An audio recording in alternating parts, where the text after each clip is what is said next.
Buenas tardes, nosotros vamos a hablar de carcinoma vasocelular, carcinoma epidermoide, melanoma maligno. El equipo está conformado por González Alcántara y Hernández María Fernanda. Siguiente. Como caso clínico, vamos a tener que un paciente femenino de 71 años de edad, quien acude al servicio de dermatología en el Hospital Regional General de Ignacio Zaragoza, por presentar una lesión exofítica de la región nasogeniana derecha con evolución de aproximadamente un año, con un aumento de volumen de origen desconocido en dicha cara. Es de forma redondeada, de aspecto eritematoso, de inicio con una lesión ulcerada de aproximadamente 17 por 15 milímetros en la región inferior de la narina derecha, abarca el piso de las fosas nasales y la columela. La paciente refiere presentar en la región nasolabial, no presenta secreciones ni cambios de la capacidad olfatoria. A la palpación no se identifican adenomegalias, presentando adecuados movimientos de gesticulación. Con antecedentes, la paciente refiere haber recibido tratamiento a base de urgencias antibióticos sin presentar mejoría. En los últimos 2 meses, la lesión ha tenido un crecimiento gradual. En la imagen podemos observar cómo se nos dijo, en la narina derecha presenta una tumoración de color rojiza rosada, de aspecto irregular. Siguiente.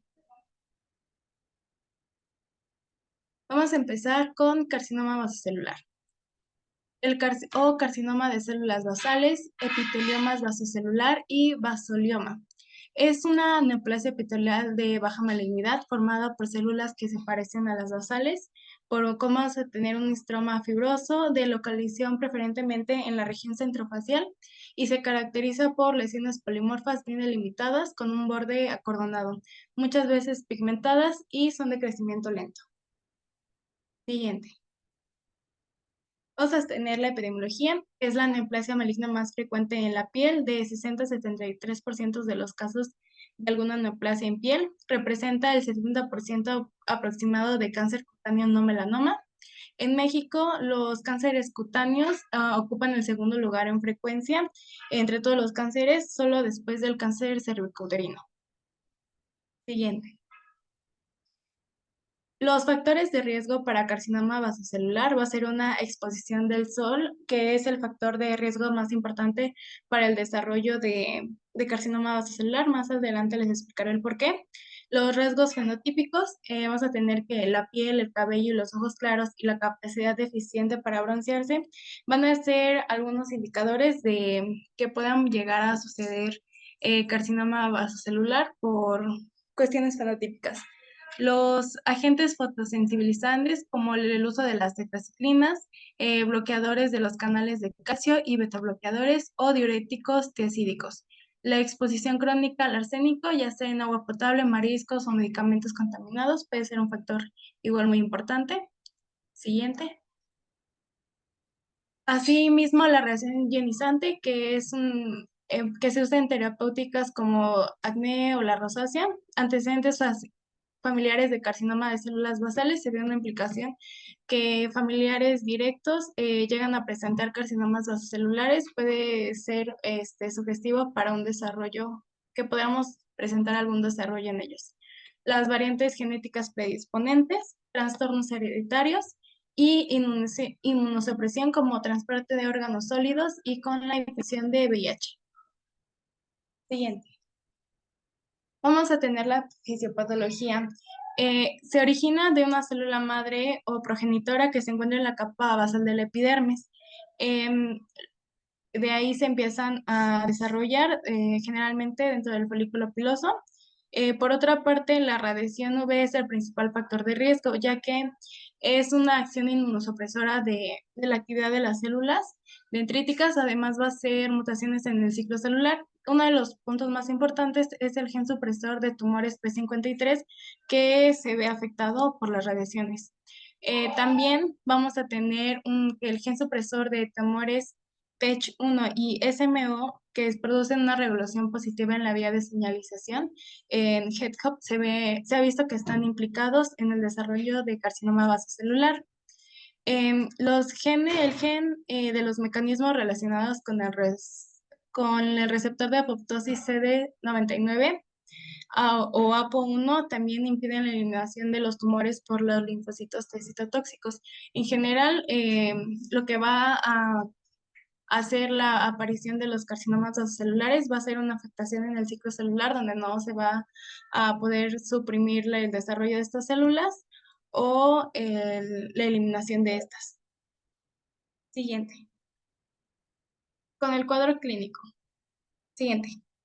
En el cuadro clínico vamos a tener características generales, vamos a tener lesiones polimórficas, no va a ser una lesión característica, por así decir, van a estar bien delimitadas, borde filiforme, acordonado o aperlado, puede ser una única lesión o varias tumoraciones de crecimiento lento y diferentes variedades clínicas. Siguiente. Entre esas variedades clínicas podemos clasificarlo en tumoral o nodular, pigmentado, infiltrante, micronodular, fibroepitelial, morfeiforme o esclerodermiforme, superficial o vegetoide y vasoescamoso. Igual en la imagen de, sí, en la anterior. Igual en la imagen de, podemos ver cómo podemos ver el aspecto de unas de las que les mencioné. El superficial, pues se ve una lesión un poco no también de bordes irregulares, de color rosado. El pigmentado podemos ser llegado a confundir con melanoma, ya que es de color café. El nodular, pues se presenta un nódulo. Y el vaso escamoso tiene una coloración más marrón. Siguiente. La localización, las zonas más frecuentes donde podemos localizar el carcinoma celular va a ser en las zonas expuestas al sol, en la cara, en la región centrofacial, en lo que sería el dorso de la nariz, las mejillas, los párpados, región nasogeniana e infraorbitaria, frente y la región nasolabial, que es lo que en la imagen podemos ver de color rosa. También es poco frecuente, pero lo podemos encontrar en tronco, en extremidades, cuello, genitales y palmas y plantas, pero en rara vez. Siguiente. Vamos a cada una de las características de uno. Primero vamos a empezar con el tumoral o también nodular. Va a ser una lesión saliente de aspecto lobulado, semiesférica, eritematosa o violácea. Va a tener presencia de telangiectasias, que son la dilatación de los vasos superficiales de la dermis, de la epidermis, y se puede ulcerar o pigmentar. También puede adoptar un aspecto vegetante y se erosiona o ulcera. Y va a ser el 80% de los casos presentados. Siguiente. Como podemos ver, estos tienen pigmento y el último del lado derecho se encuentra ulcerado. Siguiente. Tumoral ulcerado es un aspecto nodular con una úlcera central. Los bordes van a estar elevados y brillantes. Va a ser una superficie con telangiectasias. Siguiente. Aquí podemos ver los diferentes grados de ulceración que puede llegar hasta una destrucción del tejido circundante. Siguiente. Pseudoquística. Es una neoformación redondeada translúcida, va a ser de superficie rosada o amarillenta, va a presentar telangiectasias y en el diagnóstico histológico podemos que va a estar lleno de material amorfo. Siguiente. Petegoide o superficial es una lesión aplanada, eritematosa, seca y con descamación. Va a ser un aspecto psoriasiforme, va a ser pigmentada y múltiple. Siguiente. Cerebrante o ulcerada de Jacobi o Ulcus rodens. Es una úlcera, va a estar delimitada con infiltración de aspecto hemorrágico, de que va a ser de crecimiento rápido y afecta planos profundos de tejidos vecinos. Generalmente se va a haber afectado cartílago y hueso. Como podemos ver en la imagen, ya es un caso avanzado donde se puede ver que ya afectó los tejidos vecinos. Siguiente. La variante pigmentada, que va a ser uno de los más frecuentes en México, Va a ser de cualquier forma de las ya mencionadas, nodular, infiltrado, ulcerada, y va a tener un pigmento confinado a la lesión y de borde aperlado. Puede confundirse como un melanoma maligno, pero la diferencia es que en este el pigmento va a estar bien delimitado, a diferencia del melanoma que tiene, que va a estar esparcido en sus bordes y no va a estar un poco difuminado. En este es bien delimitado el pigmento. Siguiente. Fibroepitelial o tumor de Pingus. Va a ser generalmente en la parte baja de la espalda donde más se encuentra, va a ser aspecto de acrocordón de color rosado y puede ser una placa aplanada y puede ulcerarse. Como podemos ver en la imagen, no se encuentra ninguna elevación y como bien se dice, es una placa de color rosada y vamos a tener que tiene algunos depósitos de pigmento y telangiectasias. Siguiente. Aquí podemos ver más imágenes, es como que muy característico su imagen. Siguiente. Morfeiforme o esclerodermiforme. Se va a localizar en la cara, va a ser de forma morfea, abundantes telangiectasias, placas mal definidas, sin borde característico, no va a estar pigmentado o un color blanco marfil y invade la mayor profundidad y extensión. Como podemos ver en la imagen, en el centro se ve una placa donde no tiene elevación y casi es del tono de la piel, tiene como tiene hipopigmentación, lo que se refiere al color blanco marfil. Siguiente. Como diagnóstico diferencial para carcinoma vasocelular, vamos a tener el melanoma maligno. En caso de melanoma maligno y una queratosis seborreica, podemos diagnóstico diferencial de un carcinoma vasocelular pigmentado. También vamos a poder un carcinoma espinocelular, queratocantoma o hiperplasia sebácea como diagnóstico diferencial de algunas de las formas presentadas. Siguiente. Para el diagnóstico. Va a ser principalmente por un examen clínico y por dermatoscopio, ya que va a ser una sospecha y un diagnóstico se puede hacer basándose en las características clínicas. El examen de la lesión con un dermatoscopio puede ayudar al diagnóstico clínico.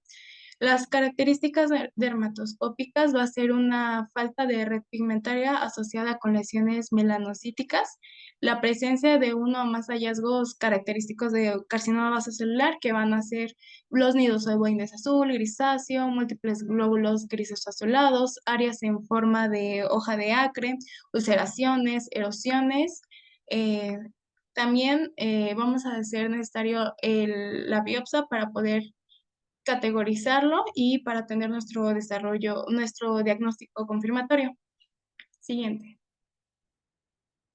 Estas son unas de las características que podemos mencionar, que mencionamos en el dermatoscopio. Aquí podemos relacionarlo en una correlación histopatológica.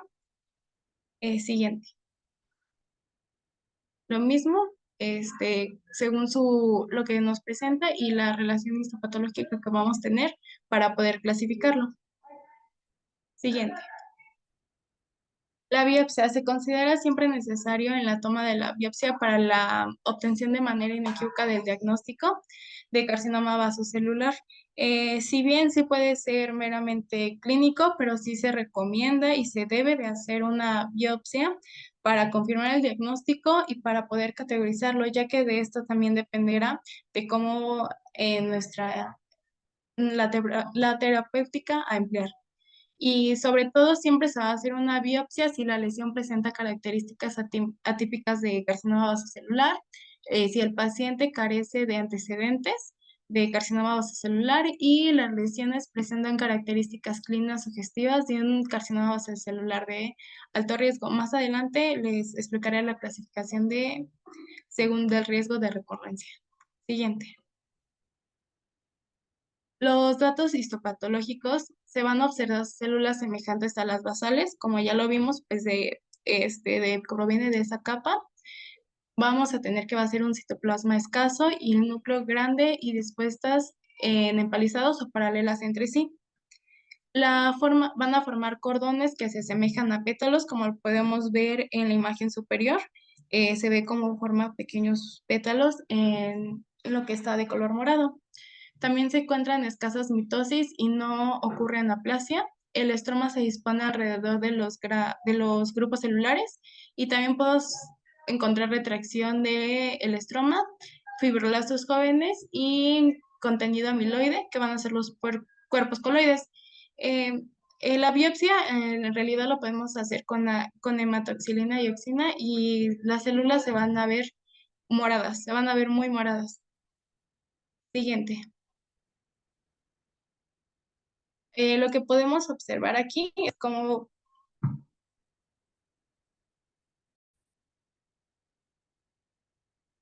diferenciados. Los diferenciados se muestran la semejanza con los anexos cutáneos.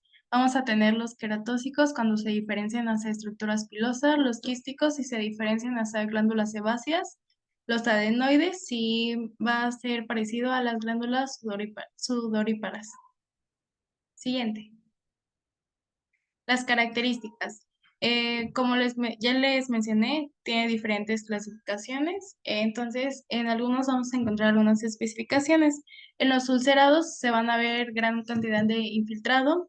Los morfeiformes existen cordones profundamente infiltrados y se extienden hasta dermis con un denso estroma fibroso. Los pigmentados con una gran cantidad de melanina, como lo indica su nombre, y cuando los nódulos son múltiples y miden menos de 15 micrómetros, se les denomina micronodulares. Los fibroepiteliales vamos a tener que va a predominar un estroma con una mezcla de queratosis seborreica. El carcinoma vasocelular superficial van a ser como los neoplásicos que se desprenden en diferentes sitios de la epidermis y el infiltrado solo va a llegar a la dermis papilar superficial, entonces también va a existir una atrofia epidérmica y hay una presencia de leve infiltrado. Em, si bien sí podemos hallar uno solo, también vamos a encontrar patrones mixtos de las diferentes clasificaciones. Siguiente. Aquí podemos ver el carcinoma pigmentado, como les mencionaba, pues se ven las explosiones de melanina. Siguiente. El tratamiento. Una vez realizado la biopsia, pues vamos a clasificar el carcinoma según el riesgo de recidiva y ya de alto riesgo, pues se va a hacer una extracción quirúrgica y un envío a oncología. Y en el caso de uno de bajo riesgo, pues se va a hacer un manejo de la cirugía con algún tratamiento farmacológico. Siguiente. La clasificación lo podemos clasificar en bajo o alto riesgo. Va a ser una área de menor a 20 milímetros para bajo riesgo, de manera predominante en la zona de la cara, ya sea nariz, párpados, frente, mejillas, menor a 6 milímetros. Van a estar bien delimitados. Va a ser el primero en aparecer y el subtipo generalmente va a ser nodular o superficial, sin invasión periunar.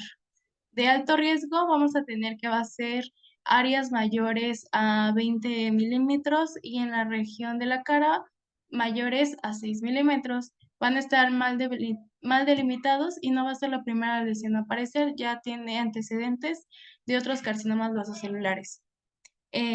Generalmente, pues lo podemos ver que de alto riesgo van a ser los esclerodeformes, los vasoescamosos, los que tienen infiltrado y los micronodulares. Siguiente. Para su tratamiento vamos a ver que según de acuerdo al tamaño del tumor, la topografía del tumor, la superficie, el subtipo histológico, las características histológicas de la inmunosupresión y los tumores recurrentes, va a ser como vamos a iniciar nuestro tratamiento. También hay que tener en cuenta los factores del paciente, como el estado general del paciente, si tiene enfermedades adyacentes, el uso de anticoagulantes y antiplaquetarios. La preferencia del paciente también va a ser importante para la elección del tratamiento y la disponibilidad de los recursos. Entonces vamos a tener que los posibles tratamientos a elegir, vamos a tener una extirpación quirúrgica del melanoma con bordes de seguridad, una extirpación con una cirugía de MOMS y la radioterapia. También vamos a poder usar tratamiento tópico como Impumon, 5-fluorouracilo y tratamiento con fotodinámica y radioterapia. Siguiente. Como les mencioné, una de las alternativas es la extirpación quirúrgica, que es el método más útil y eficaz, y vamos a darles márgenes de seguridad a la hora de extirpar según su riesgo de recidiva. Entonces vamos a tener que los de baja agresividad, vamos a tener una extirpación con unos márgenes de 2 a 3 milímetros en la zona de la nariz y del párpado. Van a ser de 2 a 3 milímetros por cuestiones de poder llegar a estas partes y también por estética. El riesgo bajo o intermedio va a haber una extirpación quirúrgica estándar con márgenes de 3 a 5 milímetros. Alto riesgo van a ser unos márgenes de 5 a 10 milímetros y el tejido celular subcutáneo con una técnica de rebanada de pastel. Y las variantes micronodular, infiltrante y moriforme, igual se prefieren que los márgenes sean de 6 a 8 milímetros. Siguiente. La cirugía micrográfica o cirugía de MOMS permite la visualización de los márgenes intraoperatorios para lograr los márgenes negativos, y una característica de esta cirugía es que vamos a tratar de conservar el mayor tejido sano posible. Entonces, va a ser un tratamiento de elección para carcinomas de alta agresividad, tumores localizados en las zonas centrofaciales, tumores de más de 2 centímetros de diámetro y tumores recurrentes. Siguiente. La radioterapia se va a preferir en neoplasias del canto interno del ojo o de gran tamaño o infiltrantes, y se va a hacer unas dosis fraccionarias de hasta 3.000 a 500 RADs en total. La electrodesecación de los carcinomas celulares van a ser localizados en el tronco y extremidades de variantes histológicas de baja agresividad. También vamos a tener la terapia fotodinámica, que es una opción de tratamiento para un carcinoma superficial. Siguiente.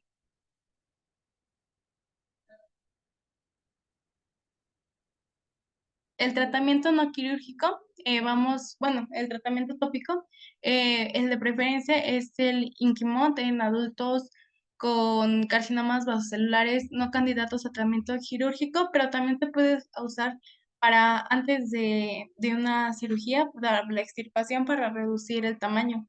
Se va a usar una crema al 5% con oclusión o sin ella. Van a ser 2 veces al día o de 3 a 5 veces por semana durante 6 a 12 semanas.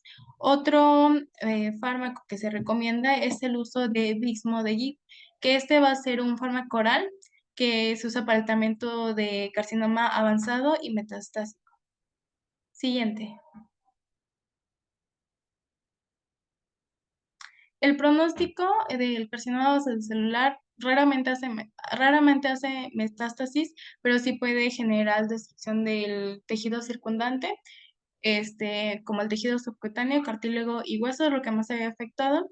Con las metástasis va a ser menos del 5%, y en general va a ser en presencia de tumores muy grandes o tumores abandonados, con abandono de tratamiento o con pacientes con otras enfermedades que comprometan el estado general.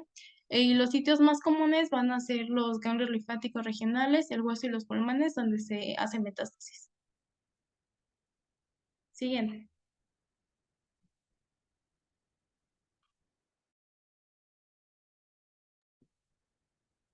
Bueno, ahora vamos a empezar con el carcinoma epidermoide. Este también se le conoce como carcinoma espinocelular o epiteloma espinocelular. Esta va a ser una neoplasia maligna originada de las células suprabasales de la epidermis, que son los queratinocitos o de sus apéndices. Iniciando con la epidemiología, este cáncer es el 20% de todos los cánceres de piel no melanoma y es la segunda neoplasia maligna cutánea más común, seguida del carcinoma vasocelular que ya vimos. Es más prevalente en hombres que en mujeres, con una prevalencia de 2 a 1, y es frecuente en pacientes que viven cerca del Ecuador y tienden a presentarlo a una edad más temprana. Es la segunda causa principal de cáncer en piel en personas de raza blanca. Eso ahorita lo vamos a ver en los factores de riesgo. Sin embargo, se menciona en la literatura que en personas de raza negra representa una tasa de mortalidad mucho más alta que en las personas de raza blanca. Esto se debe a que es más difícil su diagnóstico. La edad típica de presentación es a partir de los 70 años. Alguna bibliografía menciona que a partir de los 50. Sin embargo, esto va a variar de acuerdo a los grupos de alto riesgo que vamos a ver. Los factores de riesgo o etopatogenia van a ser muy similares a los del carcinoma vasocelular. El principal factor de riesgo va a ser la exposición a radiación UV, ya sea por camas de bronceado o exposición solar acumulativa. También puede ser este daño de la radiación UV por enfermedades como seroderma pigmentoso, que va a ser una enfermedad que nos va a predisponer al daño a la radiación UV en personas con albinismo o piel muy clara, con el fototipo de Fitzpatrick 1 y 2, que si vemos aquí, esto es importante porque la mayoría de los cánceres de piel van a estar asociados a fototipos de Fitzpatrick 1 y 2. Como podemos ver, el tipo 1 es una persona de piel muy clara, ojos azules, pelirrojos y con pecas. Y el fototipo 2 es de piel clara, pelo rubio, ojos azules y pecas. Otro factor de riesgo va a ser la inmunosupresión, ya sea iatrogénica o no iatrogénica, principalmente en receptores de trasplantes de órganos y personas con VIH. En estas personas, este carcinoma espinocelular va a ser mucho más agresivo y tiene una tasa más alta de metástasis y muerte. Otro factor es la exposición a radiaciones ionizantes o carcinógenos químicos, como el arsénico, que también ya lo habíamos visto. La infección por el virus del papiloma humano, que esto también se puede ver aún más predispuesto en personas con epidermodisplasia verruciforme. Otro factor va a ser el fumar, especialmente si tenemos un carcinoma espinocelular cerca de los labios. La hidroclorotiazida, porque tiene un efecto fotosensibilizante. Y se menciona que los precursores del carcinoma espinocelular va a ser la enfermedad de Bowen, que también se le conoce como carcinoma espinocelular in situ, y la queratosis actínica. Estas son lesiones precancerosas. Con su fisiopatología va a ser muy similar a la que vimos en el carcinoma vasocelular. Va a ser por una transformación maligna de los queratinocitos epidérmicos normales debido a los daños por radiación UV, que van a causar un daño al ADN mediante la creación de dímeros de pirimidina, y esto nos va a generar mutaciones en el gen supresor de tumor P53. También se mencionan asociaciones por mutaciones del BCL2 y RAS y alteraciones en la vía de transducción de señales intracelulares, incluidos el receptor del factor de crecimiento epidérmico y la ciclooxigenasa. Como podemos ver en la imagen, vamos a tener diversos estadios por los que va a pasar este cáncer. Primero vamos a tener una epidermis normal que debido a la radiación UV va a tener las mutaciones en el P53 y nos va a dar lesiones premalignas, que pueden haber una regresión de estas. Sin embargo, la mayoría pues empieza con las lesiones premalignas, que ya habíamos dicho, son queratosis actínica principalmente, y debido a aún más la acumulación de la radiación UV, pues vamos a llegar a un carcinoma invasivo. La presentación clínica va a ser un poco confusa. Sin embargo, se va a encontrar en partes expuestas al sol o sobre alguna dermatosis precancerosa, principalmente en regiones de la cara, como podemos ver en la imagen, y seguido de las extremidades. Estas presentaciones clínicas las podemos clasificar en superficial o intraepidérmica, nodular, queratósica, ulcerosa, vegetante o verrugosa y epitelomatosis múltiple. Se van a caracterizar por pequeñas lesiones induradas que al crecer pueden volverse nodulares e hiperqueratósicas, se pueden ulcerar o desarrollar un tumor vegetante. Iniciando con la clasificación superficial o intraepidérmica, van a ser lesiones cutáneas en la epidermis y semimucosas, cuyos puntos comunes van a ser el aspecto histológico del carcinoma espinocelular intraepitelial o in situ, y van a tener una capacidad de avanzar a un carcinoma espinocelular infiltrante. Estas se van a presentar o van a desarrollarse de estas lesiones premalignas, que son las queratosis actínicas, la enfermedad de Bowen y la eritroplasia de Queyras. En realidad, la superficial o intraepidérmica van a ser la evolución de estas tres enfermedades. Después tenemos la nodular o queratóxica, que puede simular una verruga vulgar o queratosis y al crecer se va a presentar sobre una base infiltrada, donde va a mostrar diversos grados de queratosis que pueden llegar a un aspecto de cuerno o tener una ulceración central, como podemos ver en las imágenes. La imagen superior nos muestra una ulceración y la imagen inferior nos muestra un aspecto en cuerno. Luego tenemos la variante ulcerosa. Esta es la más frecuente de todos los carcinomas espinocelulares. Va a ser una úlcera de superficie irregular que se va a sentar sobre una base saliente, indurada y que va a infiltrar a los tejidos adyacentes. Esta variante tiene la característica de que va a ser la que nos va a producir metástasis de manera más frecuente. Como podemos ver en las imágenes, pues principalmente se ve la infiltración. Después tenemos la vegetante o verrugosa. Esta se va a formar sobre lesiones inflamatorias crónicas.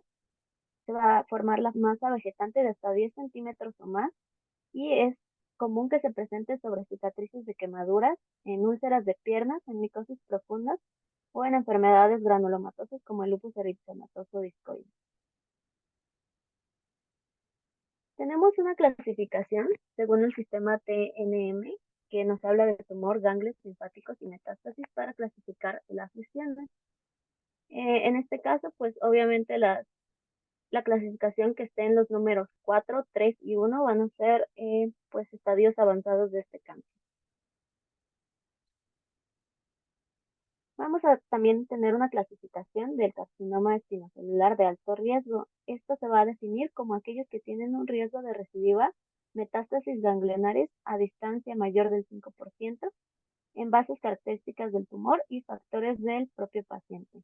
Estos factores que nos predisponen a un cáncer de alto riesgo van a ser un tamaño mayor a 2 centímetros, una profundidad mayor de 2 milímetros, invasión perineural, invasión linfovascular, el tipo histológico que sea desmoplásico, adenoscamoso, por enfermedad de Bowen invasiva o que aparece sobre un proceso inflamatorio crónico. El grado de diferenciación van a ser en tumores pobremente diferenciados, también que el paciente esté inmunosuprimido o que tenga infección por virus del papiloma humano, que se encuentra en zonas de alto riesgo, en pabellón auricular y mucosa labial, por ejemplo, en zonas de drenaje, que haya lesiones inadecuadamente extirpadas o con tendencia a la recurrencia, y expresión de genes tumorales como el P53. Como podemos ver también en los niveles de Clark, se dice que un carcinoma de alto riesgo es cuando llega a un nivel de Clark 4, o sea que ya está a nivel de dermis reticular. El diagnóstico diferencial va a ser con queratocantoma, que también en ciertas bibliografías se le conoce también como un carcinoma, un tipo de carcinoma espinocelular. Sin embargo, esta sería más bien el inicio o una preformación de este carcinoma. También se parece mucho al carcinoma vasocelular y a la queratosis actínica, en especial a la queratosis actínica que se presenta en forma de cuerno. También se puede hacer diagnóstico diferencial con queratosis seborreica, complejo cutáneo tuberculoso primario, sarcoma, melanoma amelánico, granuloma piógeno y cromoblastomicosis. En la histopatología vamos a encontrar ciertas características, pero para eso necesitamos hacer una biopsia. La biopsia es la que nos va a ayudar a dar un diagnóstico definitivo del carcinoma. Las alteraciones que podemos encontrar van a ser modificaciones de tipo de degeneración senil y actínica de la piel, que incluyen atrofia epidérmica, degeneración basófila del colágeno y presencia de atipias queratinocíticas, multinucleaciones, mitosis y atipias nucleares. Nos puede ayudar también al diagnóstico diferencial con el carcinoma vasocelular, que como ya comentamos no presenta este tipo de atipias. Y la capa córnea subyacente presenta una queratosis paraqueratótica, más o menos gruesa. Esto también es característico del carcinoma espinocelular. Como podemos ver en las imágenes, podemos encontrar en un carcinoma las atipias queratinocíticas invadiendo la dermis y en un caso ya de metástasis vamos a encontrar además invadiendo en los nodos linfáticos.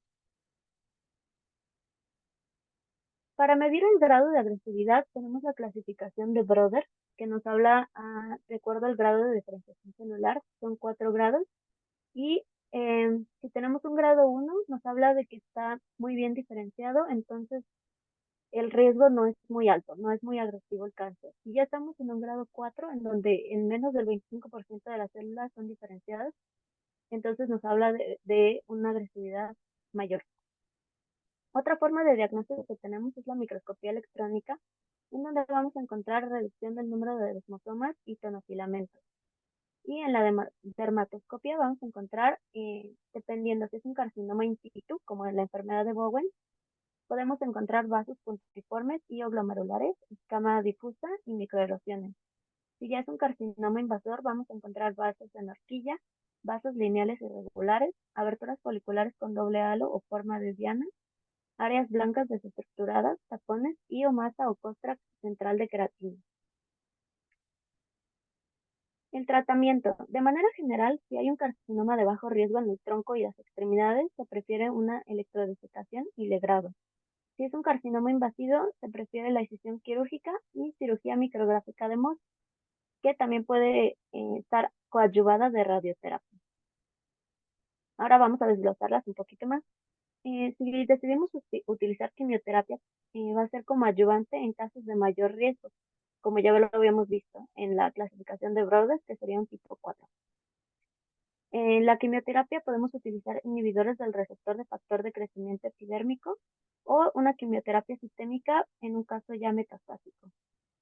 La electrodesecación y legrado se puede usar para tratar el carcinoma superficial y localizado.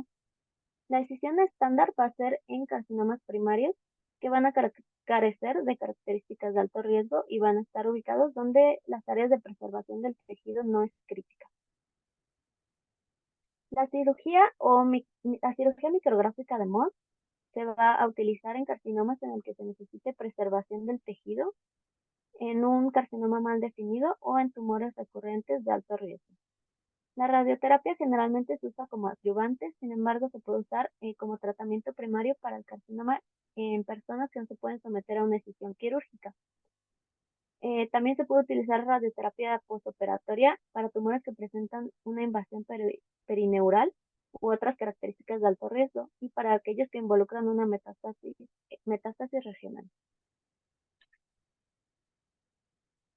La quimioterapia también se puede usar para tratar el carcinoma metastásico y se utiliza cisplatina, carboplatina, 5-fluorouracilo y los taxanos, que según lo que se ve en el sistema de salud, todos están disponibles en México.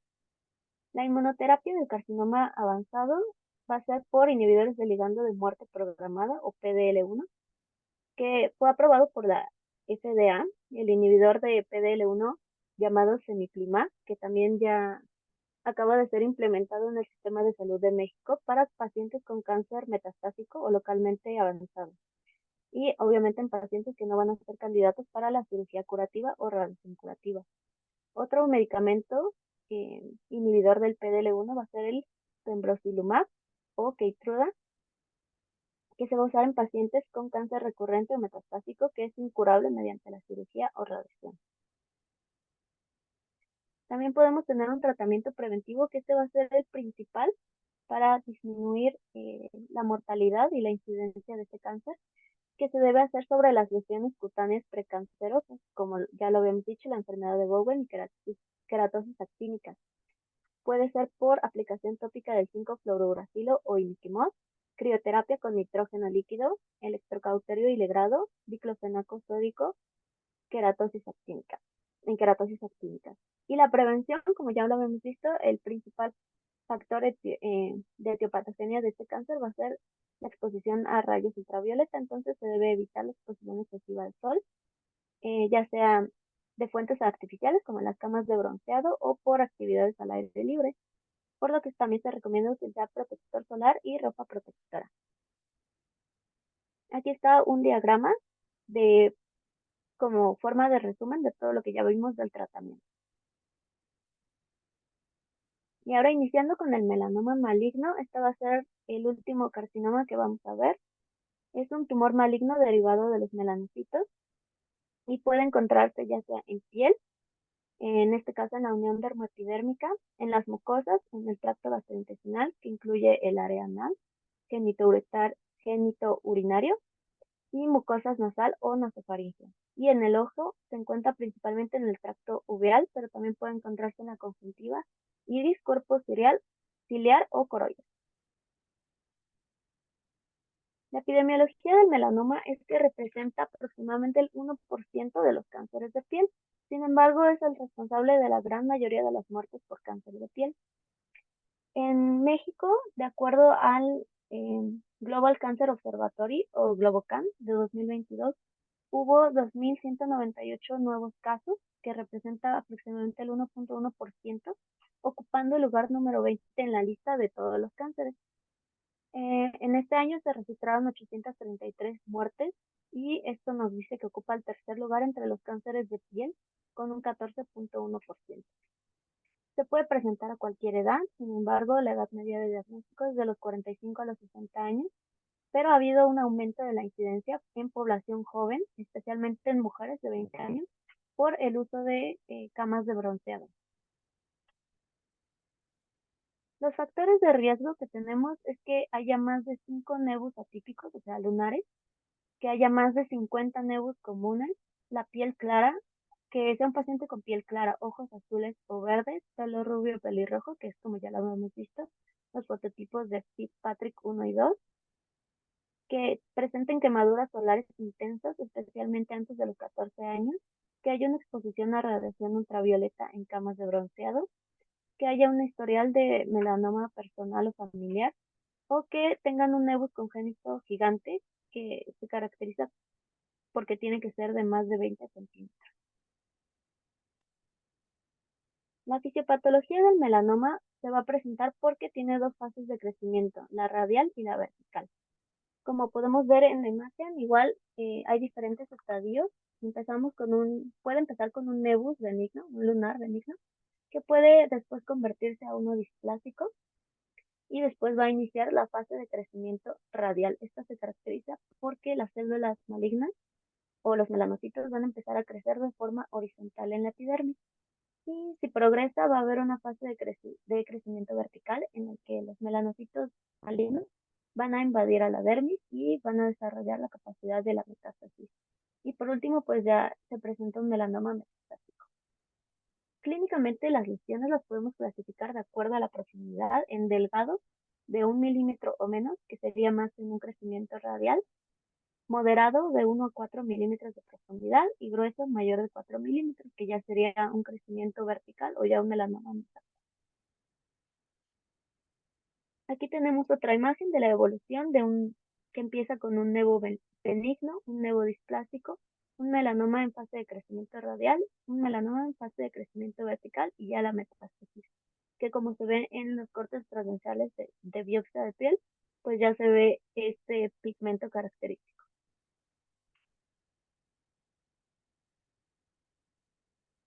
Este crecimiento se va a dar por mutaciones en oncogenes como BRAF, NRAS, KIT y GNAQ o GNA11, o en genes supresores de los tumores como PTN o NF1 que van a impulsar el desarrollo y la progresión del melanoma. También se han identificado mutaciones hereditarias en CDKN2A y polimorfismos en el receptor de melanocortina 1, que este va a ser el que regula la pigmentación de la piel y el cabello. De acuerdo a los estadios de progresión, podemos encontrar diversos hallazgos histológicos y el comportamiento biológico de la lesión, además de, pues, la lesión molecular que podemos encontrar. Entonces, en un melanoma de crecimiento radial, pues ya va a haber atipia de los melanocitos y un crecimiento intraepidérmico. Y principalmente la lesión molecular que podemos encontrar es un aumento en la ciclina D1. Esta es una de las más importantes en el desarrollo del melanoma. En un melanoma de crecimiento vertical ya podemos encontrar la invasión dérmica de estas células tumorales y pues principalmente va a estar la lesión molecular en la pérdida de E-caderina.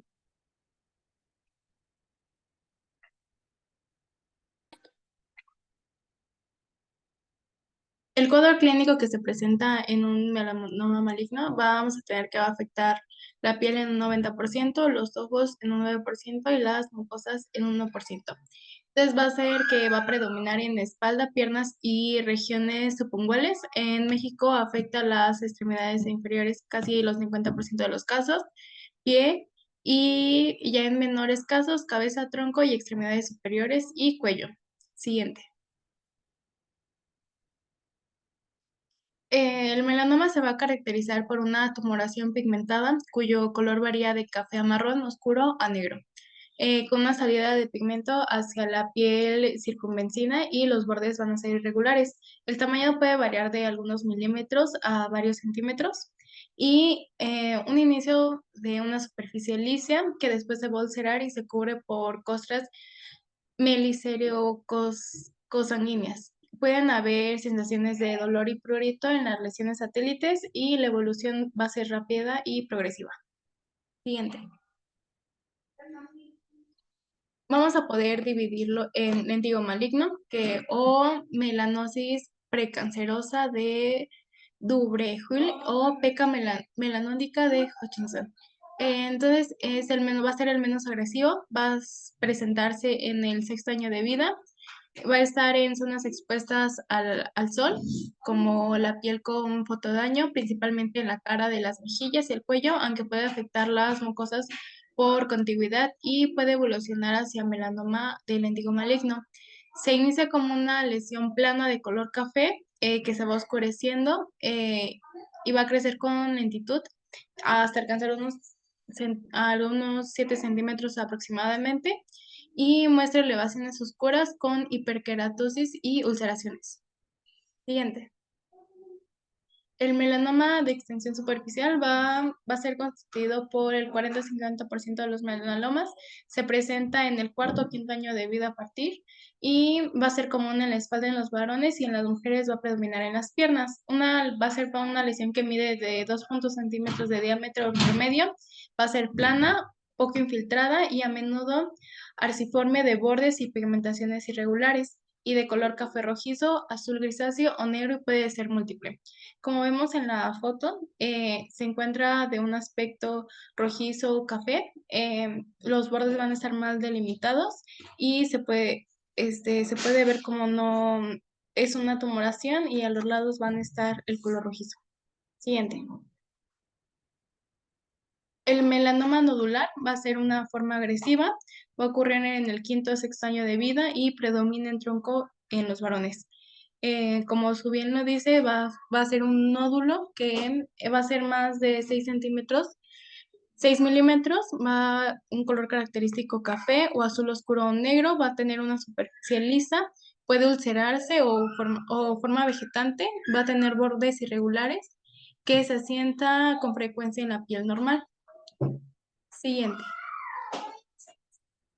El melanoma acral lentiginoso va a ser generalmente en las personas de raza negra, va a ser una de las formas más frecuentes en México, puede afectar las palmas de las manos, también las plantas de los pies o falanges distales. En la región periungual o subingual va a ser denominado el panadizo melanótico y va a ser sobre el pulgar o el dedo gordo y suele acompañarse de peronilla y distrofia ungual. También va a producir manchas pigmentadas irregulares de crecimiento radial en la uña y eso va a ser el signo de Hutchinson. Como podemos ver en la imagen del dedo, se puede ver cómo se disponen esta pigmentación en forma de estrías. Siguiente. El melanoma amilánico, como lo dice su nombre, no va a presentar la coloración normal café o negra que se presenta, va a ser más bien de un color rosado, va a ser eritematosa y lo que indica que no hay pigmento. Es de los menos frecuentes, generalmente de menos del 8% de los casos. Siguiente. El melanoma de mucosas, como bien lo dice su nombre, va a ser un melanoma presente en las mucosas. Generalmente se da en la boca, que se predomina en el paladar y la mucosa gingival, como lo podemos ver en la foto, se localiza en el paladar y en la zona gingival. También va a aparecer una lesión pigmentada y de color café o negro y puede ser conjuntival, internasal, genital o anorrectal, pero predominantemente va a ser en la boca. Siguiente. También vamos a tener las variantes raras, que va a ser un melanoma de desmoplásico o neurotrópico que afecta a los ancianos, va a predominar en varones y en las zonas expuestas del sol. La lesión de una placa esclerótica o amielínica y va a ser de como parecido de un lentigo maligno y va a ser de agresividad local y recurrente y recurrencias frecuentes. Y otro, podemos encontrar el melanoma nevoide que simulan un nevo melanocítico. Siguiente.